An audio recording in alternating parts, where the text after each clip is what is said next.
Indeed, you're watching a Good Morning Kenya. Welcome to the first segment of the second segment of the news.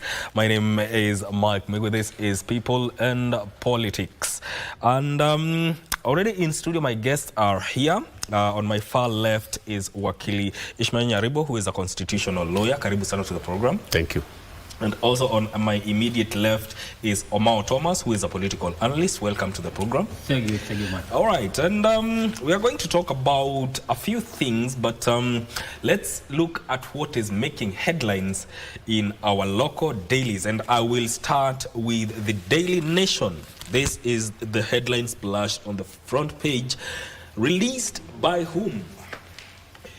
After more than 6 months since a spike in enforced disappearances, with at least 6 young Kenyans abducted in December alone, the DCI have little to show in terms of investigation. 5 of them were released yesterday in a seemingly coordinated manner in locations across the country, weeks after Police Chief Douglas Kanja said his officers have nothing to do with the kidnappings. Questions linger on the squads operating with impunity and precision.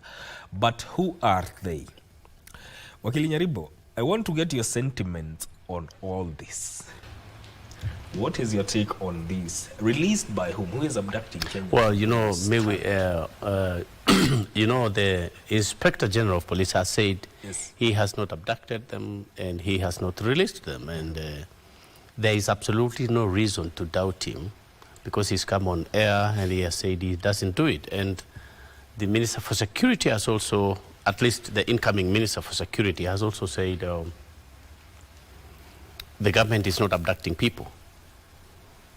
Now, then head of state has come up and said, I will ensure that these abductions stop.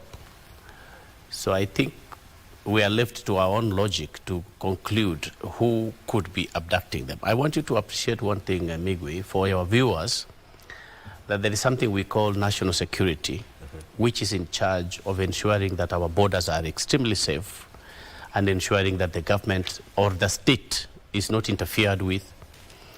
And there is a law, both the Constitution and an Act of Parliament empower the country's security organs to ensure that we are protected. When you and me are asleep, by the way, there is somebody hovering around us and over us and all the time, apart from God, to ensure that the borders of this country are safe.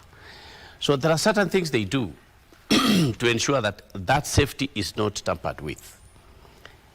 We may go with populism sometimes, but the reality of the matter is that keeping the borders safe will go through several means, sometimes not things that we, can be mentioned on air. But I know now people start concluding, what are you saying? What I'm saying is that the country is at liberty to use any means available to ensure that Kenya is safe. But now coming here to talk about these abductions that are actually more local than keeping our borders safe. These abductions, they are happening, and it is true. And the trend in Kenya is you can, for example, I want to remind you, there were certain foreigners who were abducted in the middle of town, and they were then taken to Turkey. And the people protested a lot, and there was pressure. And the PS for Internal Security came up and said, no, we agreed these people to be taken back to their home country because we have a relationship with that other country, and we didn't want, to sever our relationship because of the 4 or 5 people. So they were taken away.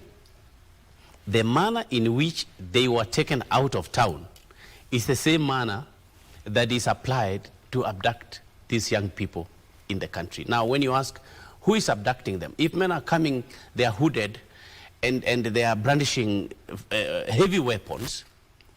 So honestly, you remember the government some 3-4 years ago mopped all weapons in the country, registered each firearm being held by who, renumbered, government weapons, and the government is fully aware which weapon is where. So when we are being told that there were hooded men and heavily armed, that is just a decoy. The truth of the matter is that an arm of government knows that so-and-so today will be picked from his home or school or office, and he will be taken somewhere.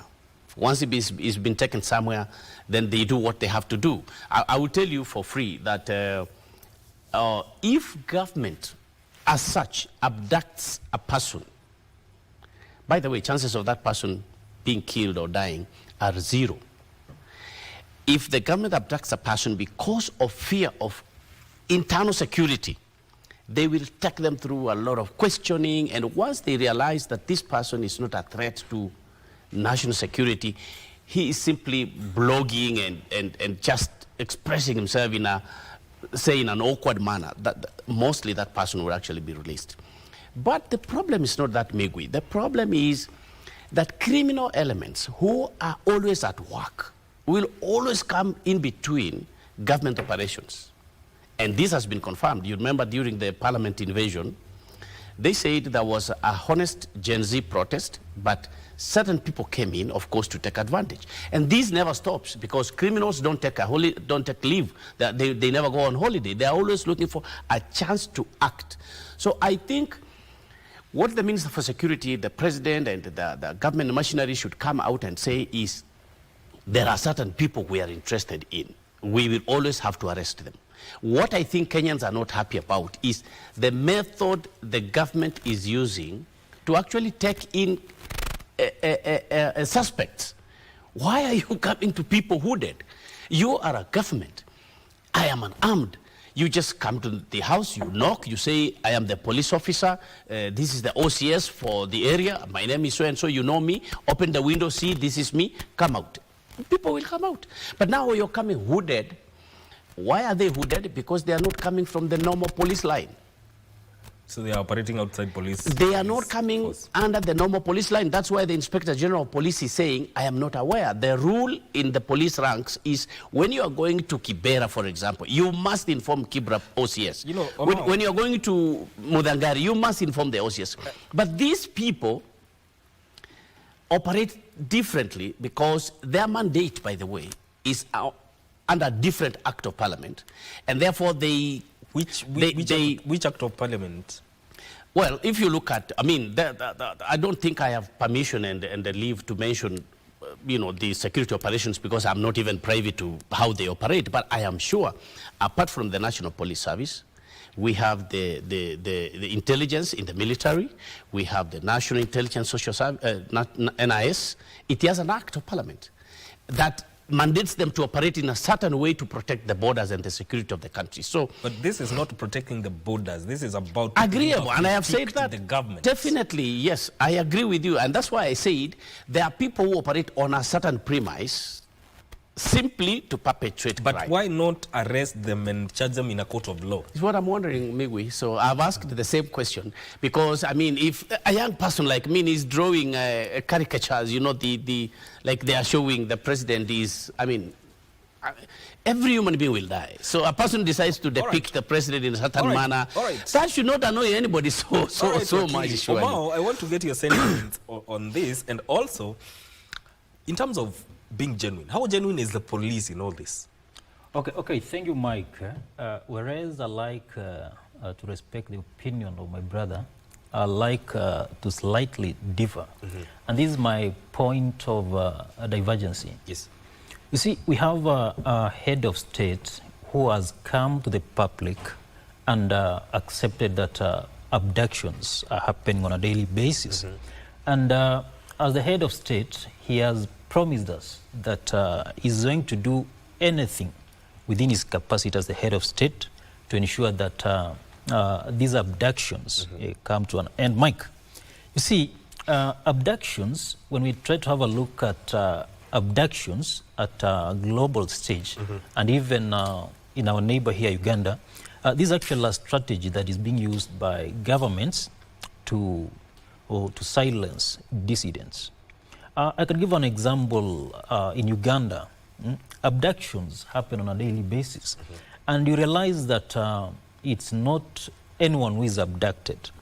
Majority of the abductees are the government dissidents. So my point of divergence with Wakili is that the president and the government, they normally receive intelligence briefings about the happenings in the country. For example, what happened when the president was in Kisumu? He said that as the head of state, he is very, very much aware about these abductions. He is very, very much aware about the disappearance of young children. And as the head of state, he is going to do anything within his capacity to make sure that these abductions come to an end. Now, the only challenge that we have, Mike, as a country is that we have those who surround the president, and they don't like to tell the president the truth. And for example, we saw a government figurehead, and he told us that there are no abductions in the country, that there are some people who are abducting themselves. But now this is the fundamental question that we need to ask ourselves, Mike. Can someone abduct him or herself, then he goes missing? In fact, others even get killed. You know, we are in a country whereby we have seen killings, Mike. You know, this is not something that we need to joke about. So that's why we used to have Professor Wilberforce Kadigibo. This was a Nigerian, the president of the Nigerian Senate. He once said that if you cannot stay by the truth, for the truth, then even your exposure becomes useless. You see, we have leaders around the president who I can say is about sycophancy. They are very, very much sycophantic to the president, and they don't tell him the truth. And the reality of the matter is, these abductions are happening on a daily basis, and we cannot shy away from that. Yeah. You know, he has said something about, we've seen leaders saying that some people are even self-abducting. But then again, you reflect on it and wonder, are we having a big man syndrome that is developing around the leaders that are close to power? Well, I like that point. I've always said about it that the people advising the president are actually always very wrong, and many of them at least, you know, and those in economics, you know, political, and also now in security. But the worst thing you can ever do is to mislead the president on national security. Of course, at least you should say the truth, and then you can go around it politically, but you should say the truth that, hey, it's our men who are abducting our people, and they are taking them here and there. And I can tell you for free that the president is fully briefed on that, how these abductions are happening, and where the children or the youth are being taken. The president is aware. He's been briefed. You cannot go around it because there's a National Security Council that advises the president. Then there is the IG. Then there is the NIS. Then there is the CID. Then there is the military itself, you know. And when you talk about military intelligence, they can never compromise their integrity. At least Kenyan history about the Kenyan military, they will never ever compromise. They cannot be involved in such. But in terms of protecting our borders, the government is allowed to do whatever they can do to ensure that the country is not compromised. That one will be agreed by everyone across the board. If there are bad elements, like they are trying to say, I saw in the paper, that there is some Indian who is trying to harvest some whatever. I'm told your mic has a problem, but I'll engage you, Bona Omao. And what do you think? Are we seeing a cropping up of the big man syndrome around people close to the president? Are they telling him the truth, or are they doing whatever they are doing for political expediency? You know, Mike, what I can say is that it's either the president has advisors around him, and it's either the president is not the one heeding to this advice. Because when a leader goes to the national television and to the public and says that we don't have abductions, yet in the real sense, we are seeing killings, we are seeing young people missing. So it basically implies that the people around the president are either shying away from telling him the truth, or the president is the one who is not taking this advice. But this is something that we cannot shy away as a country. So these are the things that are happening on a daily basis. And as I've told you, abductions are just but strategies, one of the fundamental strategies that the government uses to silence the dissidents. But at the long run, what image is this going to create to the government of the day? You see, for example, William Ruto will be seen as a dictator who brooks no dissident if he continues these abductions. So I think it's a high time that our president is just told the reality on the ground. It's a high time that the president is told that I think instead of abducting these young kids, there's a way that this can be approached. You see, we have a judicial system, we have a legal system, we have a judiciary, very capable. Why can these people be arrested, arraigned in court, and even charged if at all they have wronged? It's the same question I've asked to Wakili. You see, sorry, before we went off, actually this is very correct, but remember, this is Kenya, this is not Tanzania, this is not Uganda. We've come a long way. Uganda fought one war, the NRM and the people in the bush and all that, and the rebels. We have fought many small wars, but they may not be bush wars. We've been fighting constitutional and law amendments to ensure we are where we are. So if the head of state hopes to silence critics, that is quite an impossibility. You can see how many now young people have been released. These are four. These are 1, 2, 3, 4, yes. They were released because of pressure. That is the truth. Today we have a court case.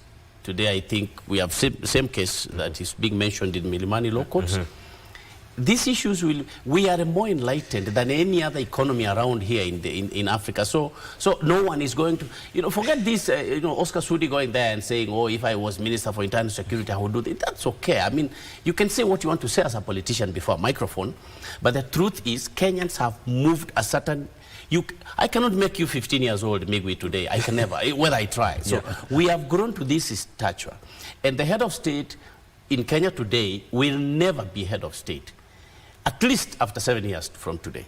And 7 years is just a small time. You are born today, you are not even through primary school. So our country has been built on democracies, and people have actually shed their blood so that we can have a more democratic space. That's why we talk like this. But what is the place of tolerance in all this? Well, I will tell you. If your grandmother gave you some attitude and your mom also perpetuated it, we cannot remove it from you. There is a way you think. You may not be a tolerant person because that's your DNA. But the rules, look at how courts are every other time objecting and declining to approve certain projects of the president and of the Kenya Kwanza regime. So even if you want to take people in a certain direction, the people might refuse and say, no, we don't want to go that direction. You see, at the end, you must do what the people actually want. So there'll be a bit of friction here and there. So whether you are willing to be tolerant or not, if you are tolerant, by the way, in a democracy, then you get it right. Because people will work with you. People, will support you. People participation, public participation. You will implement all the projects you want. But the moment you are using force and self-dreams, your own dreams, and you want to impose them on people, the people will not come with you. And that's really normal. In 10 years, this Kenya Kwanza regime then will go. The hope is that they will try to ensure they fix somebody so that, again, their projects can go on. But I think Kenyans have seen that, though my fear is we don't have an alternative. Looks like, of course, you informed me you will discuss about 2027, but looks like we don't have an alternative to actually strongly oppose William Ruto's strategies. But in the meantime, tolerance is important in any democracy. Agreeing with people is very important in a democracy. But what happens in the case where people are expressing themselves in the manner in which they are expressing themselves?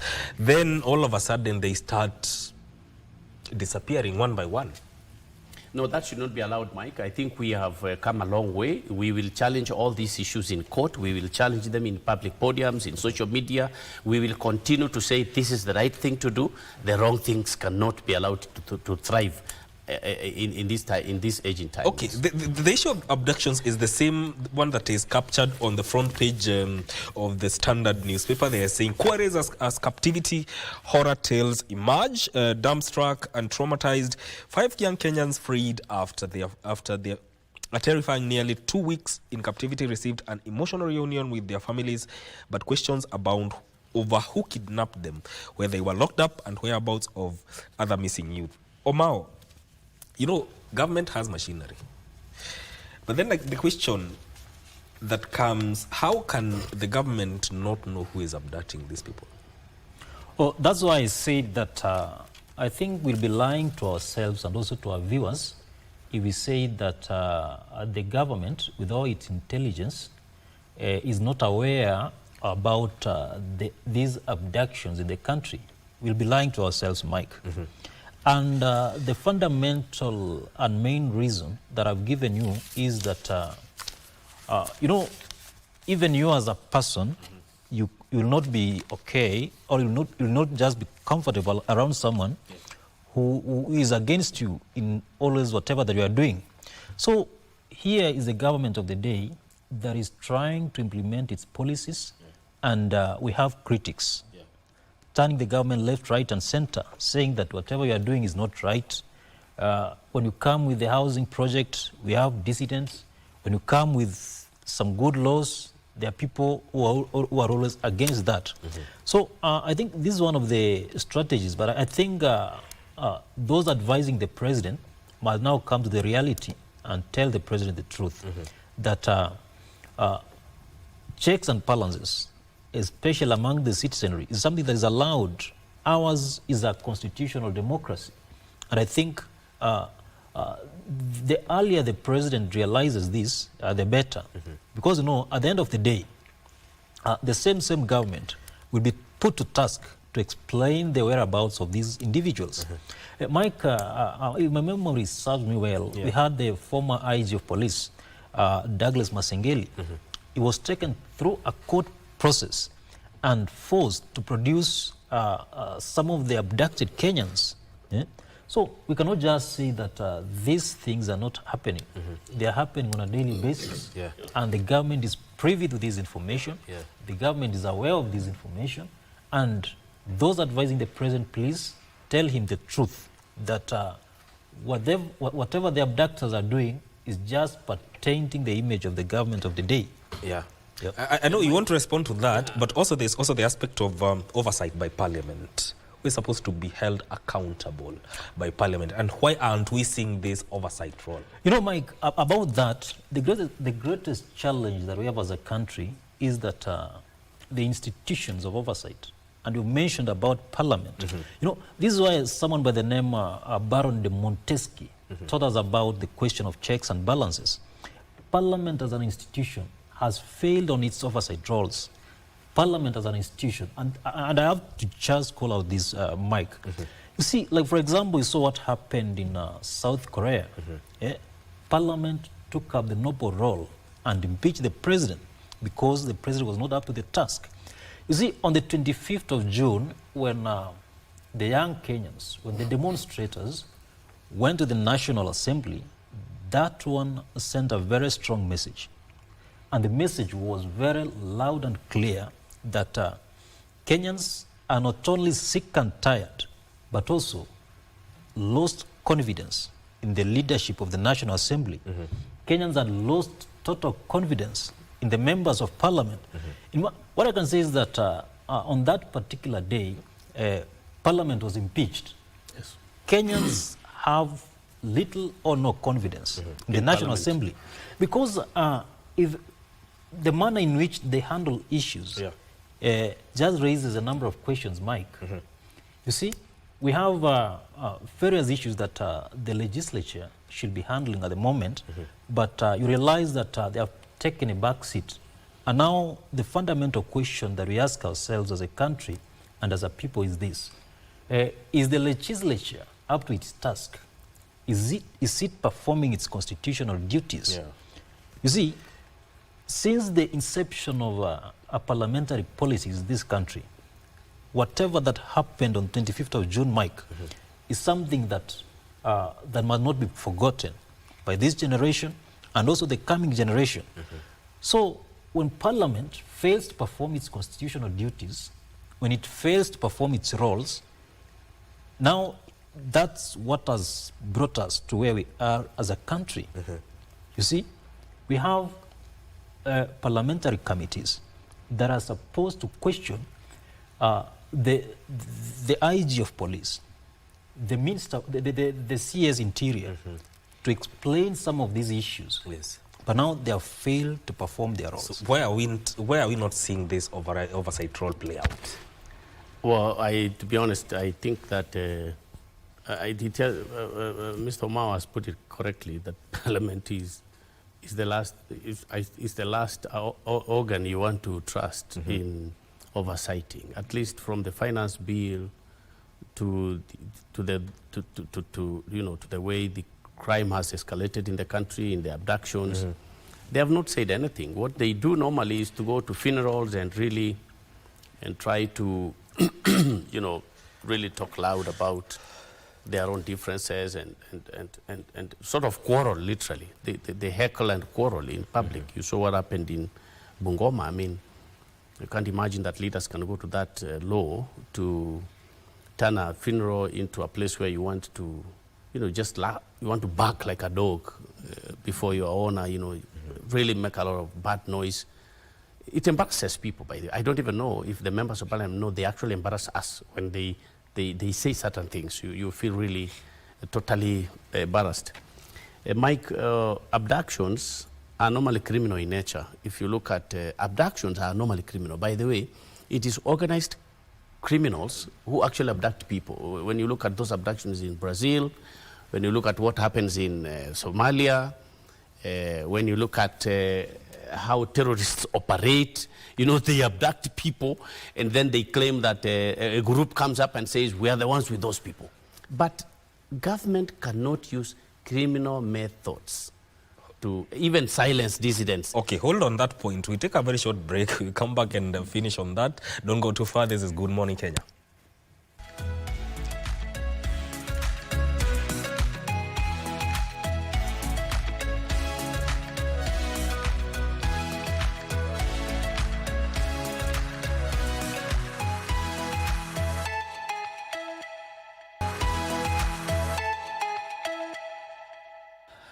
Welcome back to Good Morning Kenya. My name is Mike. Maybe this is People and Politics. And before we went on a break, Wakili, we were talking about why we are not seeing the overall side, the oversight role of the parliament. Yeah. Let me put it more carelessly, Mike. Okay. A lot of those members of parliament are connected or have a link to how these things happen. They have their friends in security arms. They use such pockets, misled police officers who have not been authorized by the Inspector General of Police.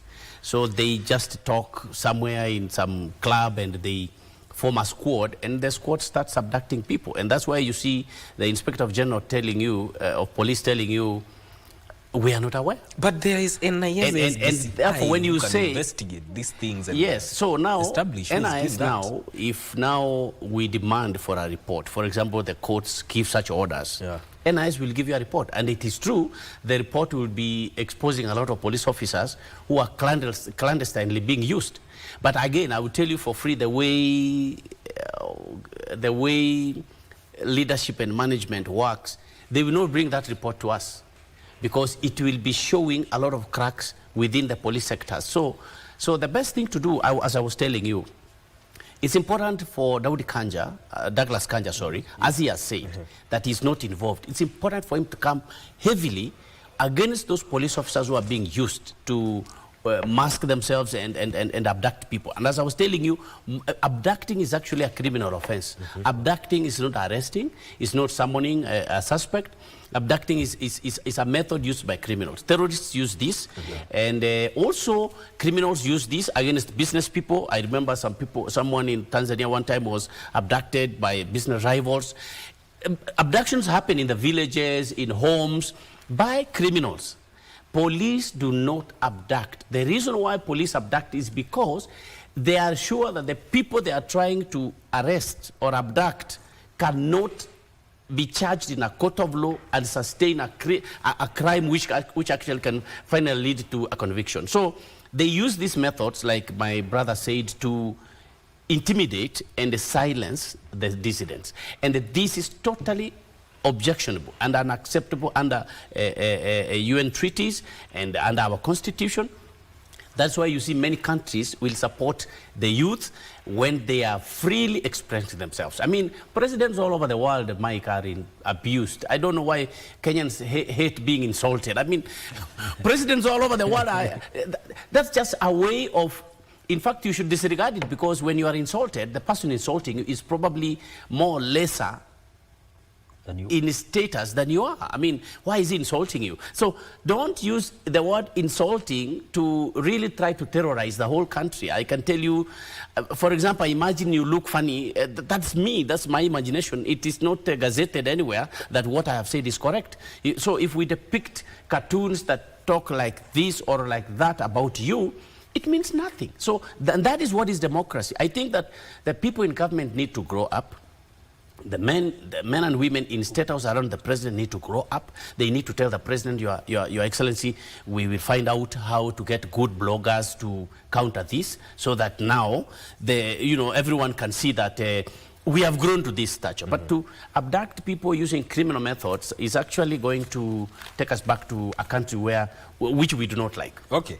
Now, let's move to another story that is making headline on the front page of the Star newspaper. This is what they have put. Gachagua 2027 poll battle plan. Vengeful Rigathi is reaching out to other groupings. That story is told on page 4 and 5 of the Star newspaper. There's a word that has been used here. A vengeful Rigathi is reaching out to other grouping.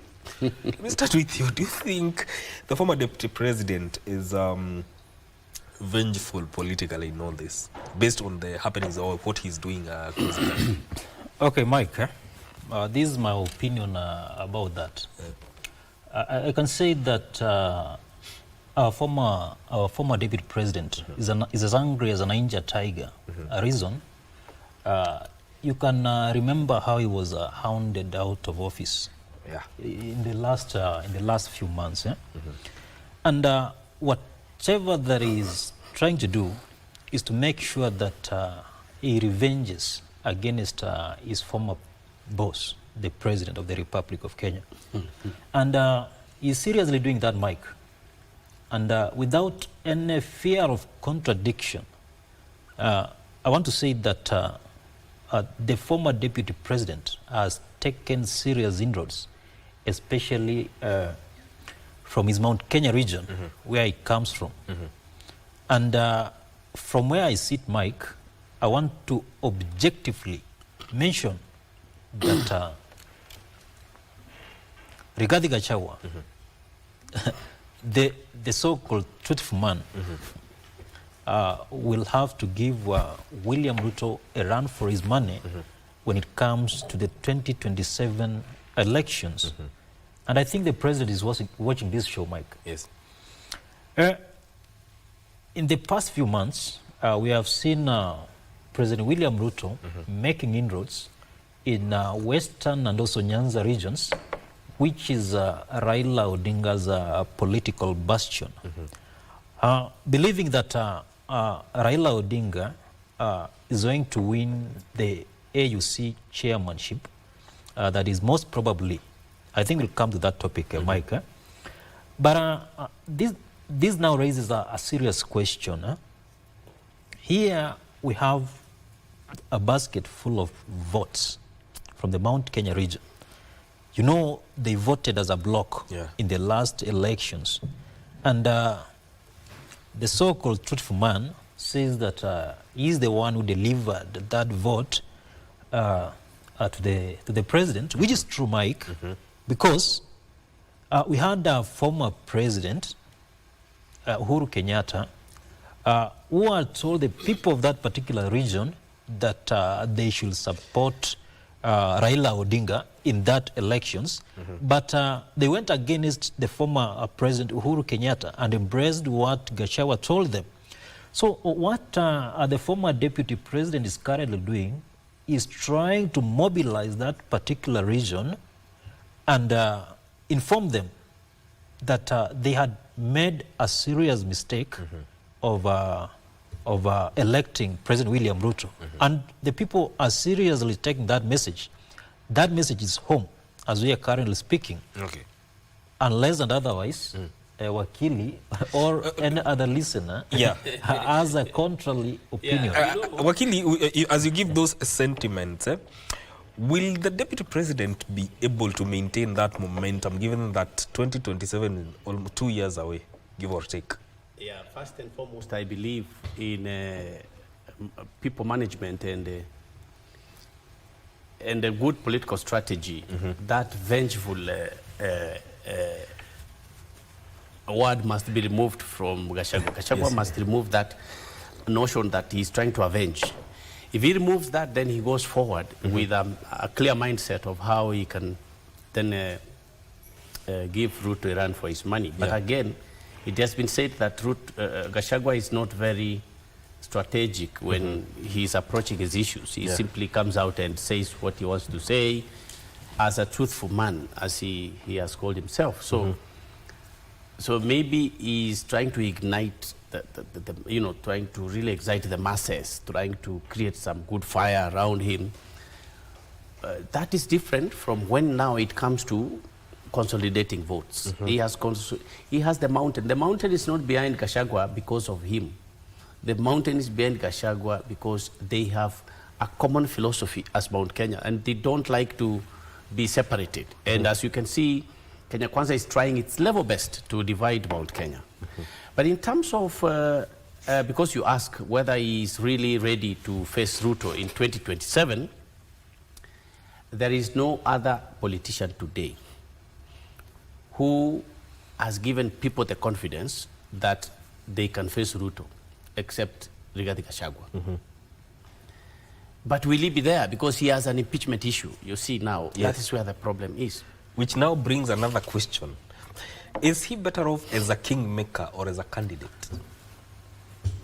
So you have seen recently very renowned lawyers trying to say judiciary is very corrupt and they should all be wiped out. They want another overhaul. It is connected and related to 2027, and it is appended to Rigathi Gachagua. The way Rigathi Gachagua was hounded out of office is agreeable among several legal minds that that process was not quite good. And you've seen comments from judges saying, hey, how could the system just go down when somebody wanted to file his defense? I mean, why? So there is a general feeling that Rigathi Gachagua will actually be cleared by the courts. In terms of, he may not be reinstated to be deputy president again, because that's a political process, but then you have to give him his political rights. He has to, exercise his political rights, and if he wants to contest, he can be allowed to contest. To frustrate that, now there is a cunning talk and debate about the judiciary is extremely redeemable, so let us wipe it out so that we can get the judges we want, who actually will not allow somebody like Rigathi Gachagua to contest. So that is the whole point here. The point is not the judiciary is more corrupt than it has been. Judiciaries around the world are corrupt because people normally have to take their problems to the judiciary. And of course, cunning people, cunning businessmen will have to go around and see, how can I sustain my business? I have to talk to the deputy registrar, the magistrate, the clerks, the judges, So it is not new. But the point here is to ensure that Rigathi Gachagua should not be cleared to contest. Why?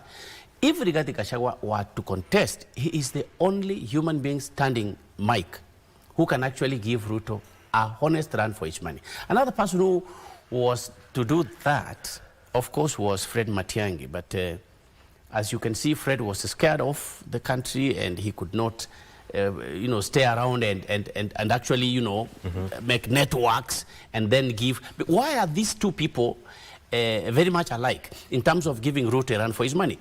They are forthright. They say what has to be said. And then it resonates easily with people. They don't have philosophies and going around words. They go straight to the point. Can you imagine Rigathi coming on air and saying that I was being killed by the state? And I know the officers from NIS and the police, all that kind of thing. You don't find Kalonzo coming out and saying this and that is that straightforward. Yeah. That's why I'm telling you that there will be all machinery put in place to ensure that Rigathi Gachagua is not able to contest. If he were to be left to contest, you asked if he can be a kingmaker now. Yes. If he were to be left to contest and mingle with the politicians as a candidate and probably drop off for someone, then give all his Mount Kenya votes to that individual, then if he were to be left to contest, then he will mobilize people more strongly and actually point people to that particular other individual, because there's the behind the scenes talks is we are from Mount Kenya, we supported Ruto, and we can now demonstrate again we can support another person, and that other person can win. Now my worry has always been that the way Kalonzo comes out now, and the way Fred has gone out of public limelight. Because politics is like electronics, Mike. You go ahead, you actually stay ahead. Yeah. And William Ruto understood it in 2013. I must start now. And in 2017, he started harvesting people from Uhuru Kenyatta right under his nose, and he was not actually aware that he's doing that. That is why he actually romped into State House. You talk about Supreme Court, theft, rigging, and all that. Even to do that rigging correctly, you need partners. So you cannot say that you will come out in the last year and remove a person of the stature of William Ruto. Speaking of acquiring people from the last administration, what do you think the appointments that were made in December by the president, will they have an impact on the politics of the mountain, given that he appointed people who are more or less close to the former president? Okay, Mike, to be very honest with myself and with yourself, I'll say that whatever appointments that the president made will, of course, according to him, he just wanted to please the mountain and at least gain some momentum in the mountain and gain some votes, which according to him, I really doubt, Mike. Why do I doubt this, that sentiment? You see, the Mount Kenya region, it's mostly comprised of the business community. And with respect to them, the president has come up with economic policies and taxes that directly affect their business. So, as I said earlier on, the mountain are now embracing Rigathi Gachagua. So, if you can try to imagine what happened, immediately these appointments were made. That region was not ecstatic in any way, Mike. So this implies that those individuals went there on their personal capacities and not on the interest of the mountain. So whatever the president is trying to do is to regain some of the lost glory among that region. And I think what I'd like to say is that what the president needs to look at is what's happening, especially at the global stage and actually Africa at large. There is what we call the democratic renaissance that is sweeping so fast and so quickly, especially in the African continent. You saw what happened in Senegal, in Senegal, Mike. Yeah. An opposition candidate, President Baziroy Faye, was elected. You saw what happened in Zambia, Hakainde Hichilema, the opposition candidate. In Malawi, Dr. Chakwera. So this basically implies that the Africans are embracing democracy, whereby the vote is won on the ballot. So that's what I'm trying to say. Let me ask you, sorry, it's your mic, but opposition candidates are winning in those other countries. Now in Kenya, do we have an opposition candidate then who is even able to contest and actually win? You know, and Raila Odinga going to a African Union, by the way, is bad for William Ruto. Whether he goes or he doesn't go, I will tell you why. If he goes to the African Union, look at IBC record is on the web. You can check. The number of people who come out to vote from Luo Nyanza will be 60%. Sometimes it is the Luo Nyanza actually who let down Raila Odinga every other time, because they don't come out in large numbers like Rigathi Gachagwa's men. So from 60%, if Raila goes to AUC, they will turn out 30 or 40%. Sure. So it is still bad for William Ruto. If he stays here and supports William Ruto, still we expect, because he is not standing as a president, as Raila Odinga, he would still maybe amass 50%. But when you understand those demographics, then you understand why it will appear like Ruto needs those people in the Nyanza area. And when you talk about rigging issues, that's where they happen. Because you have numbers at least from where to do what. Depending on what number of votes you have in that region, you have numbers to top up to your meager results, if you please. So Raila going to African Union or Raila not going to African Union, as long as he is not standing, the Luo Nyanza vote does not go to William Ruto. You can take this to any bank. The truth is, the number of votes that William Ruto hopes to garner from Luo Nyanza will never be what Raila Odinga brings to the ballot every time he contests. According to you, Omao, Raila goes to the AU, gets it. He goes to the AU, does not get it. From your standpoint, what will be the outcome of this, and how will it impact 2027? So this is what will happen, Mike. And as the saying goes, elections are only won by those who have the ability to plan and organize accordingly. So this is the reason as to why we are seeing these political formations moving here and there, trying to convince this group of people to join their camp. So this is what is most likely going to happen. Scenario number one, if Raila Odinga wins the AUC seat. So as it has always been the norm, and as Wakili has said, even when Raila Amolo Odinga is on the ballot, the voter turnout in the Luo Nyanza region has never been 70%. It's actually a staggering 67-65%. And that's why I think Raila Odinga has never been president in this country. Like, for example, in the last elections, you realize that 700,000 Luo voters never turned out to vote. And William Ruto beat Raila Odinga by just 200,000 votes. So that, you can imagine about that. So if Raila Odinga will win the AU seat, which I don't think, for the reasons that I'll give, and if we'll talk about that, I'll say why he'll not win, in my opinion. Just say it. Oh, I just say it. Yes. You see, Mike, as a political analyst, I'm a regular consumer of data and statistics. We have the kind of political, or the kind of politics that is being played at the African Union is such that we have the Francophone Africa countries. These are the countries that were initially colonized by the French. These countries, when there is something common, when there is something that is being contested in the African continent, these countries vote in the same direction. For example, for the last 4 African Union Commission chairpersons, 3 have come from that region. Moussa Faki is from Chad, which is a Francophone country. So what I'm trying to say is that according to the trends, how the voting patterns has been taking place, like I've given you an example, in the last four African Union Commission chairpersons, 3 have come from that particular region. And another serious reason that I think Raila Odinga will likely to have a serious Herculean task with regards to this position is the manner in which he has been campaigning, how it started. You see, initially, when Raila Odinga mentioned that he was going for this portfolio, William Ruto, our head of state, was campaigning with Baba from day one.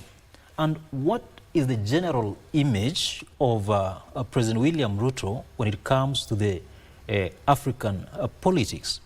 You see, there's a manner in which some heads of state, especially from Africa, are viewed that William Ruto, the head of state in Kenya, the manner in which he was handling his politics. You see, you can remember, Mike, Kenya was recognized as a non-NATO ally by the United States. That was by the Biden administration. Okay. I think this never augured well with other African heads of state. For example, we have our neighbor here in Uganda, Yoweri Museveni. He has been in that portfolio for so long. And here comes a new head of state on the block. And just in less than 2 years into office, the country has been granted the non-NATO ally status. But Museveni doesn't qualify anyway. That's one, Mike. That's one. Yeah. Number two, there's a manner in which other African heads of state view William Ruto. And I'm sorry to say this. You see, like it was accorded a state visit to the United States of America some few months ago. Now, what is the impression of other heads of state? And as I said, Wakili, you saw last time Kizza Besigye was abducted here in Nairobi. What will be the impression of those opposition leaders who have been elected presidents in the continent? You know, it will not be Raila Odinga as a person who will be charged. It will be Kenya as a country will be put to task. It will be judged. So Kenya will be seen as a country that doesn't uphold the rule of law, as a country that doesn't uphold democracy, and the manner in which those opposition leaders from across the continent, the manner in which they are going to view Kenya as a country is that Kenya is not ready.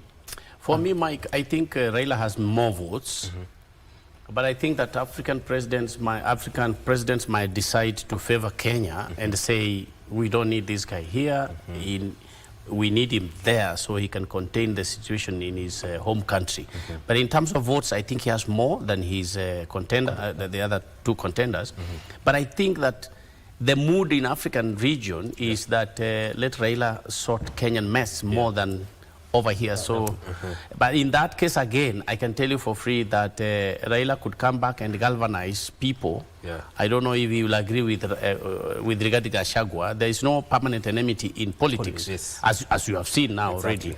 And I don't know, even Rigathi would come back again with Ruto. But your major question was what Rigathi Gachagua would do. He is the most formidable candidate against William Ruto. If you are talking about I don't know, several other people being mentioned, they have not even offered themselves. So it is only Rigathi Gachagua who has put his chest out and is ready to die for the country. I think he's the most in the interest of time, I'll give you each other 30 seconds to give you a parting shot, and I'll start with Omar.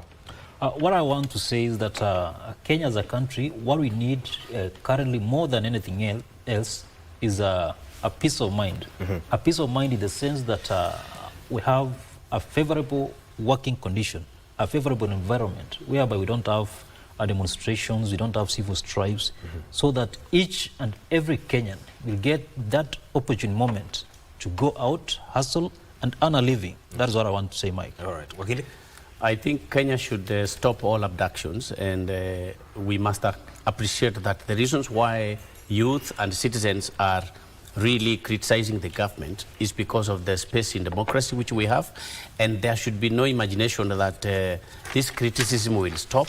The issue should be that the government should listen to its people and do what is correct. Yes, exactly. Criticisms can be there, but the government should listen to its people and do what is right. The government is not serving metal or tables. The government is serving people, and it should listen to people's criticism as a way of people expressing themselves. Absolutely.